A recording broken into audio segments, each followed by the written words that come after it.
മണിക്ക് സംസ്ഥാന ചലച്ചിത്ര പുരസ്കാരങ്ങൾ പ്രഖ്യാപിക്കുമ്പോൾ ഇന്ന് ഉച്ച കഴിഞ്ഞ് 3 മണിയോടുകൂടി ദേശീയ ചലച്ചിത്ര പുരസ്കാരങ്ങളും പ്രഖ്യാപിക്കുന്നു. അങ്ങനെ ഇരട്ടി മധുരം ആഘോഷിക്കാൻ ഒരുങ്ങുക കൂടിയാണ് മലയാളത്തിലെ വളരെ പ്രമുഖരെല്ലാം തന്നെ.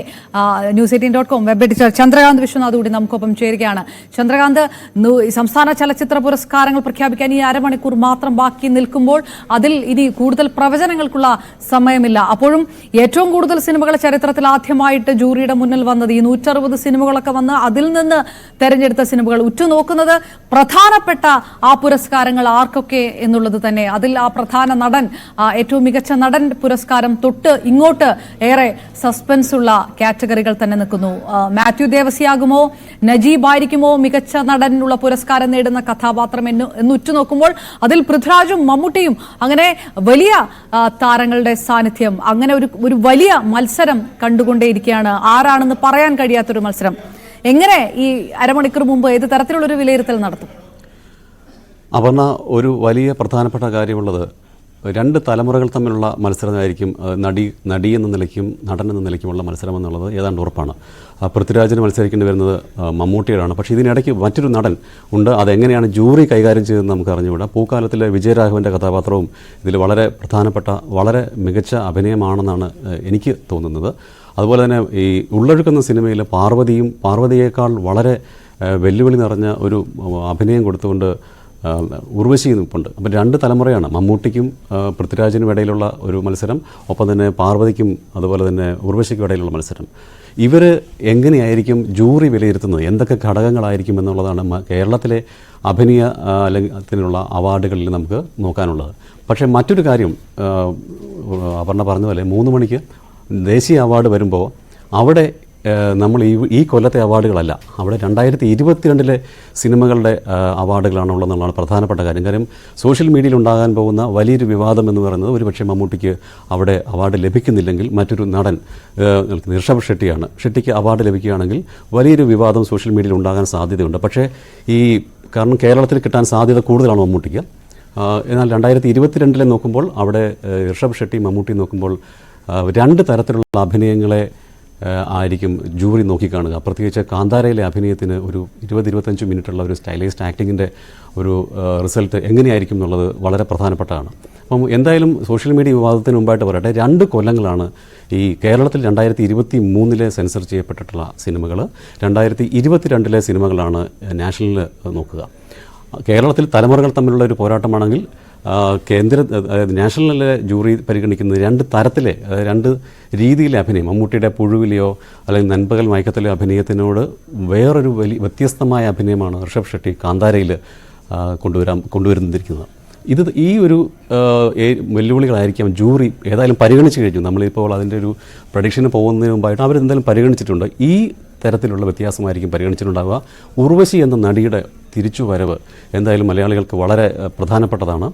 അവിടെ പാർവതി എന്ന ഈ തലമുറയിലെ ഏറ്റവും നല്ല നടിമാരിൽ ഒരാളായ പാർവതിയായിരിക്കാം ഉർവശിക്ക് വെല്ലുവിളി ഉയർത്തുന്നുള്ളതും അതും ഒരു ചിത്രത്തിൽ തന്നെയാണെന്നുള്ളതും കൗതുകമുള്ള കാര്യമാണ്. അപർണ, അതോടൊപ്പം തന്നെ ചന്ദ്രകാന്ത്, നമ്മൾ പ്രധാനമായിട്ട് ഫോക്കസ് ചെയ്യുന്നത് മികച്ച നടൻ, മികച്ച നടി. അത് ഈ പറഞ്ഞ പോലെ 2 തലമുറകൾ തമ്മിലുള്ള ഒരു മത്സരം നടക്കുന്നു. അത് ആരാണെങ്കിലും അത് മലയാളി പ്രേക്ഷകരെ സംബന്ധിച്ചോളം സന്തോഷമുള്ള കാര്യം. മികച്ച സിനിമ, മികച്ച സംവിധാനം, അതിലും ഈ തരത്തിലുള്ള സസ്പെൻസ് ബാക്കി നിർത്തപ്പെടുന്നുണ്ടോ? അവിടെയും ഇതേ ചിത്രങ്ങൾ തന്നെ മത്സരിക്കുന്ന ഒരു സാഹചര്യം ഉണ്ടെങ്കിലും ഏതെങ്കിലും ചിത്രത്തിന്, സ്വാഭാവികമായിട്ടും ആടുജീവിതത്തിനൊക്കെ ഈ വലിയ രീതിയിലുള്ള ഒരു പ്രശംസയൊക്കെ പിടിച്ചു പറ്റിയതുകൊണ്ട് അങ്ങനെ ഒരു മുൻതൂക്കമൊക്കെ ഏതെങ്കിലും ഒരു ചിത്രത്തിനുണ്ടോ?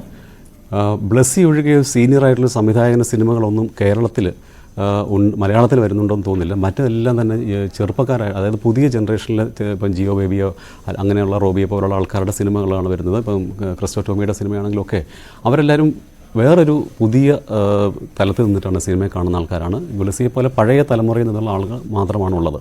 ഇത് എത്ര കണ്ട് വെല്ലുവിളി ഉയർത്താൻ സാധിച്ചിട്ടുണ്ട് എന്നുള്ളത് നമുക്ക് ജൂറിയുടെ ഒരു കാഴ്ചപ്പാടും കൂടി നമുക്ക് നോക്കേണ്ടതുണ്ട്.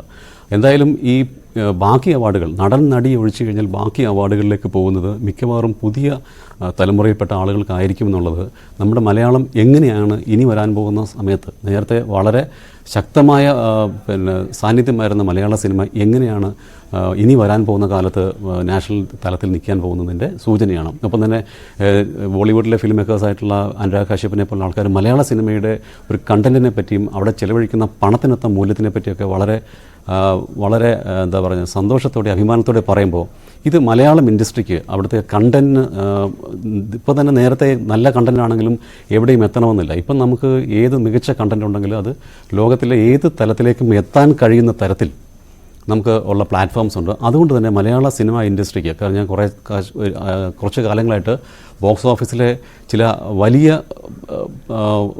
രീതിയിൽ ഹിറ്റായി എന്ന് കരുതുന്ന സിനിമകൾ പോലും അങ്ങനെ അല്ലായിരുന്നു കണക്കിലെ കള്ളക്കളികളൊക്കെ പറയുമ്പോഴും കണ്ടൻറ്റിൻ്റെ സ്ട്രെങ്ത് ആ കരുത്ത് വെളിവാക്കാൻ പറ്റുന്ന തരത്തിലായിരിക്കും ഈ വരാൻ പോകുന്ന മണിക്കൂറിലെ അവാർഡ് പ്രഖ്യാപനം എന്നാണ് എനിക്ക് തോന്നുന്നത്. ചന്ദ്രകാന്ത്, എടുത്തു പറയേണ്ട നമ്മൾ ഈ പറയുന്ന എല്ലാ പേരുകളുടെ ഇടയിലും എടുത്തു പറയേണ്ട പേര് മമ്മൂട്ടി എന്ന് പറയുന്ന ഒരു പേര് തന്നെയാണ്. സംസ്ഥാന ചലച്ചിത്ര പുരസ്കാര ജൂറിക്ക് മുന്നിലാണെങ്കിലും ദേശീയ ചലച്ചിത്ര പുരസ്കാര ജൂറിക്ക് മുന്നിലാണെങ്കിലും 6 തവണ സംസ്ഥാനം പുരസ്കാരങ്ങൾ, 3 തവണ ദേശീയ പുരസ്കാരങ്ങൾ. അപ്പോൾ ഇത് മറികടക്കുന്ന ഒരു പുരസ്കാരം മമ്മൂട്ടി മത്സരിക്കുന്നത് മമ്മൂട്ടിയോട് തന്നെയാണ്. ഒന്നുകിൽ അദ്ദേഹത്തിന്റെ പഴയ ചിത്രങ്ങളുടെ ആ ഒരു പെർഫോമൻസ് പ്രേക്ഷകരുടെ മനസ്സിലെല്ലാം ഉണ്ട്, അല്ലെങ്കിൽ ഇപ്പോഴും ഈ കാതലും ഒപ്പം കണ്ണൂർ സ്ക്വാഡും മത്സരത്തിന് നിൽക്കുന്ന ഒരു സാഹചര്യം എല്ലാം ഉണ്ട്.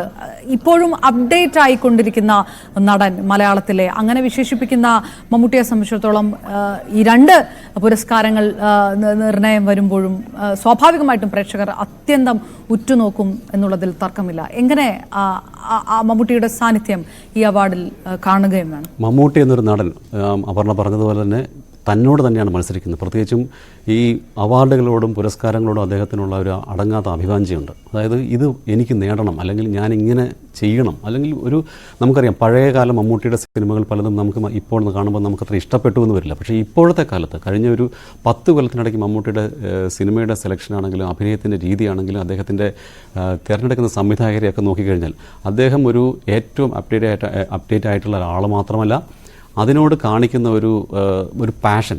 നമ്മളറിയാം അദ്ദേഹത്തിൻ്റെ പ്രായം നമുക്ക് പ്രത്യേകിച്ച് പറയേണ്ട ആവശ്യമില്ല. ഇത്രയും കാലമായി ഇൻഡസ്ട്രിയിൽ നിൽക്കുന്ന ഒരാളാണ്.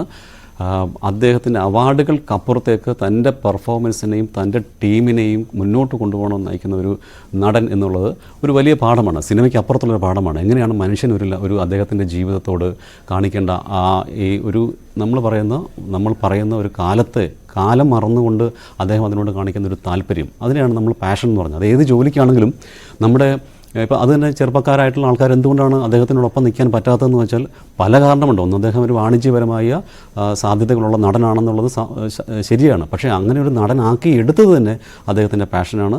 അത് അഭിനയത്തിൽ മാത്രമല്ല, തന്നോടൊപ്പം നിൽക്കുന്നവർ മാത്രമല്ല, തൻ്റെ അടുത്ത തലമുറ, തൻ്റെ പുതിയതായിട്ടൊരാൾ വന്നു കഴിഞ്ഞാൽ ഇയാൾ എങ്ങനെയുണ്ടെന്നറിയാൻ അദ്ദേഹത്തിനുള്ള താല്പര്യം, അയാളെ എങ്ങനെയാണ് നമുക്ക് കൂടുതൽ ഉപയോഗിക്കേണ്ടത്, അല്ലെങ്കിൽ അയാളെ എങ്ങനെയാണ് നമ്മൾ നേരിടേണ്ടതെന്നുള്ളതിനെ പറ്റിയിട്ടുള്ളൊരു മത്സര ബുദ്ധിയോടെയുള്ള മുഹൂർത്തം, അങ്ങനെയുള്ള എല്ലാം കണക്കിലെടുക്കുന്ന ഒരു ആക്ടർ ആയതുകൊണ്ടാണ് മമ്മൂട്ടിയെ നമ്മൾ ഈ നിമിഷത്തിലും മമ്മൂട്ടി ദേശീയ അവാർഡ് കിട്ടുമോ സംസ്ഥാന അവാർഡ് കിട്ടുമോ എന്ന് പറയുന്നത്. അദ്ദേഹത്തിന് കിട്ടിയ അവാർഡുകളുടെ എണ്ണത്തേക്കാൾ എത്രയോ വലിയ രീതിയിൽ അദ്ദേഹത്തിന് മലയാള സിനിമയുടെ ലോകത്ത് നിന്നും പുറത്തേക്ക് അദ്ദേഹത്തിന് ആ ഒരു എനർജി പ്രസരിപ്പിക്കാൻ കഴിയുന്നു എന്നുള്ളത് ആ ഒരു വ്യക്തിയുടെ തന്നെ വലിയ നേട്ടവും അല്ലെങ്കിൽ അദ്ദേഹത്തിൻ്റെ ഒരു ക്വാളിറ്റി, ഒരു കഴിവായിട്ട് നമുക്ക് പറയേണ്ടതുണ്ട്. ഞാൻ വീണ്ടും പറയുന്നു, കഴിഞ്ഞ കൊല്ലത്തെ സിനിമകൾ പരിഗണിക്കുമ്പോൾ പൂക്കാലം എന്നൊരു സിനിമ ഉണ്ടോ എന്നെനിക്ക് സംശയമുണ്ട്. ഉണ്ടെങ്കിൽ അതിലെ ഏതാണ്ട് അതീവ വയോധികനായിട്ടുള്ള ഒരു കഥാപാത്രമായിട്ട് വിജയരാഘവൻ അതിലുണ്ട്.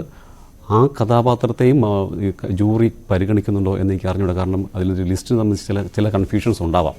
അപ്പോൾ ഇവരൊക്കെ ഒരു വലിയ പ്രായം കഴിഞ്ഞിട്ടുള്ള ആൾക്കാരാണ്. നമ്മൾ ഉദ്ദേശിക്കുന്നത് പോലെ റിട്ടയർ ചെയ്തിട്ട് പോകുന്ന, പല ജോലികളിലും റിട്ടയർ ചെയ്തിട്ട് പോകുന്ന പ്രായമുള്ള ആൾക്കാരാണ്. പക്ഷേ അവരിപ്പോഴും അവരുടെ തൊഴിലിനോട് അല്ലെങ്കിൽ അവരുടെ അഭിനിവേശത്തോട് കാണിക്കുന്ന ആ ഒരു സത്യസന്ധത, അത് തന്നെയാണ് അവരെ നമ്മളെ ഈ കാലത്തും നിലനിർത്തുന്നത് എന്നുള്ളതാണ് എനിക്ക് തോന്നുന്നത്. യെസ് ചന്ദ്രകാന്ത്, അപ്പം മമ്മൂട്ടിയെക്കുറിച്ച് പറയുമ്പോൾ ഉർവശിയെക്കുറിച്ച് കൂടി കൂടുതൽ പറയാതെ നമുക്ക് ഇത് അവസാനിപ്പിക്കാൻ കഴിയില്ല. കാരണം മമ്മൂട്ടിയെ പോലെ തന്നെ മലയാളിയുടെ സ്വകാര്യ അല്ലെങ്കിൽ അഭിമാനങ്ങളിൽ ഒന്നുകൂടിയാണ്, സ്വകാര്യ അഹങ്കാരങ്ങളിൽ ഒന്നുകൂടിയാണ് ഉർവശി. 6ാം തവണയായിരിക്കും ഇത്തവണ ഉള്ളൊഴുക്കിൽ പുരസ്കാരം നേടുകയാണെങ്കിൽ. തലയാണ മന്ത്രവും വർത്തമാനകാലവും ഒന്നും മഴവിൽക്കാവടിയൊന്നും മലയാളികളുടെ മനസ്സിൽ നിന്ന് ഇപ്പോഴും മാഞ്ഞു പോയിട്ടില്ല.